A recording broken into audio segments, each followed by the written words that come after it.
Happy Monday sa inyo mga kalamon and welcome to the first day of December. So, kamusta kayo?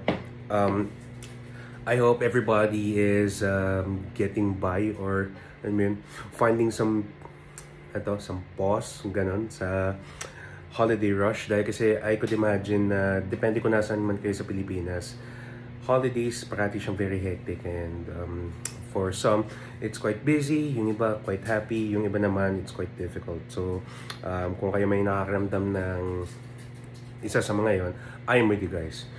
Okay, so ngayon, time on my clock right now, it's 1:58 in the afternoon at ako ay nag-reheat lang ng leftovers dahil una sa lahat, I don't want food to spoil. Pangalawa, tayo ay nagtitipid dahil kasi inaantay ka pa yung back pay. I'm going to explain na siguro in a future video pa kung ano yung magiging direction natin for the next few months moving forward. Let's just say lang na it's very exciting. I'm actually taking this time then to just focus on academics at saka, alam mo yun, just strategize na for the remaining weeks of 2025 going to 2026.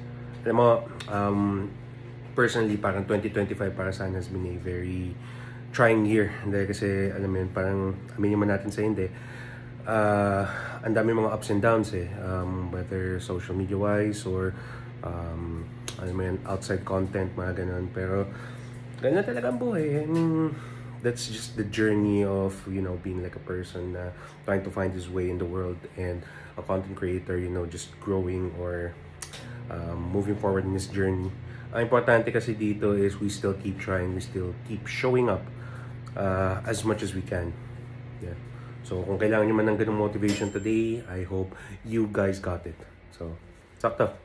Okay na yung microwave ko. At ang ating leftovers na nireheat ngayon, Jollibee Spaghetti. So, ever since na sinunod ko kasi yung take dun sa 500 sa Noche Buena, I've been working kasi at around 200 pesos per day. Pecho di pili ko pa rin eh. Pero kasi since alam mo yun, I've madiskarte, may naman buhay ng Makatizen ba? Sanay tayo sa gipit. And hindi naman parating ganito. Yun ang parati kong pinapaalala. Hindi parati dapat ganito. Pero habang inaantay natin or habang figure out natin, hindi tayo pwede dapat mag-suffer, mag-break. Kaya, alam mo yun, it really reinforced yung mind state ko. Sige. So, spaghetti. That was good.